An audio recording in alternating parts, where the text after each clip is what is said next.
High, কেমন আছেন সবাই? আশা করি সবাই খুব ভালো আছেন। আমিও খুব খুব খুব ভালো আছি।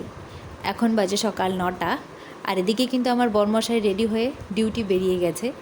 তো বলেছে দুপুরে আজকে একটু কাজ আছে, বাড়িতে খাওয়া দাওয়া করবে না, বাইরে কোথাও হোক বা ক্যান্টিনে হোক ওখানেই খাওয়া দাওয়াটা করে নেবে।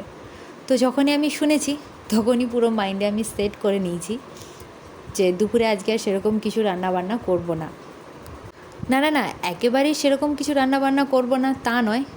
বাড়িতে তো একটা ছোট বাচ্চাও আছে, তার জন্য তো কিছু না কিছু খাবার বানাতেই হবে, তাই না? তো সেরকম বেশি কিছু রান্নাবান্না করব না, হালকার উপরেই কিছু একটা রান্নাবান্না করে নেব। তো ভাবছি একটুখানি খিচুড়ি বানাবো। আশা করি খিচুড়ি বানালে মায়ের আর ছেলের দুপুরের খাওয়া দাওয়াটা ভালোভাবে হয়ে যাবে।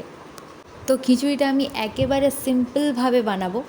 একেবারে সবজি নেই বললেই চলে, মশলা সবজি বেশি বেশি নেই বললেই চলে, একেবারে সিম্পল হালকার উপরে আমি খিচুড়িটা বানাবো। তো আছে আলু, গাজর, দু রকমের ডাল আর চাল দিয়ে একেবারে সিম্পলভাবে বানাচ্ছি। জানেন তো, এই সিম্পলভাবে যে আমি খিচুড়িটা বানিয়েছি না, বেশ অসাধারণ হয়েছে খেতে। আমাকে তো বেশ ভালোই লেগেছে। আর আমি সপ্তাহে প্রত্যেকটা দিন আমার ছেলেকে আলাদা আলাদা করে খাবার বানিয়ে বানিয়ে খাওয়ানোর চেষ্টা করি। যেমন ধরুন, একদিন মাছ, একদিন মাংস, একদিন ডিম, সয়াবিন, কোনো দিন সবজি, আলাদা আলাদাভাবে খাবার বানিয়ে বানিয়ে খাওয়ানোর চেষ্টা করি। তো আমার মনে হয় সপ্তাহে একটা দিন যদি বাচ্চাদের জন্য খিচুড়ি বানিয়ে খাওয়ানো হয় তাহলে বেশ ভালোও হয়। আসলে কী বলুন তো, বাচ্চাদের একই একই খাবার খেতেও হয়তো ভালো লাগবে না, ওদেরও তো একটা টেস্টের ব্যাপার থাকে না। সবসময় একে একে খাবার খেয়েও হয়তো ওদের ভালো লাগছে না। তো সেই ক্ষেত্রে যদি সপ্তাহে একটা দিন যদি খিচুড়ি বাচ্চাদের দেওয়া হয় তাহলে বেশ ভালোই হয়। আর এই খিচুড়ি কিন্তু আমার ছেলে বেশ মজা করেও খায়। দাঁড়ান, আগের দিন গাছ থেকে না কিছু পেয়ারা পেড়েছিলাম, চলুন সেখান থেকে একটা পেয়ারা নিয়েছি, খাবো বলে খেয়ে নিই, দাঁড়ান। আর দুপুরে সেরকম আর বেশি কিছু রান্নাবান্না, ওই যে খিচুড়ি বানিয়েছি আর জিরে ফোড়ন দিয়ে একটুখানি আলু ভাজা করেছি। আশা করি আমার ছেলে আজকে দুপুরের খাবারটা বেশ মজা করেই খাবে।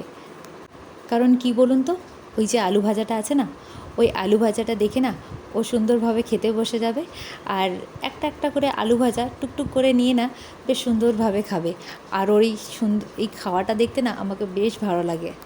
আসলে কি বলুন তো, বাচ্চাদের যদি মন পছন্দ পছন্দ মতন যদি কিছু খাওয়ার ওরা পেয়ে যায় না, তো কাউকে আর খাওয়াতে লাগে না, নিজেরাই নিজেদের হাত দিয়ে বেশ সুন্দরভাবে খেয়ে নেয়। আর ওই যে নিজে হাতে খাওয়াটা না আমাকে বেশ ভালো লাগে দেখতে।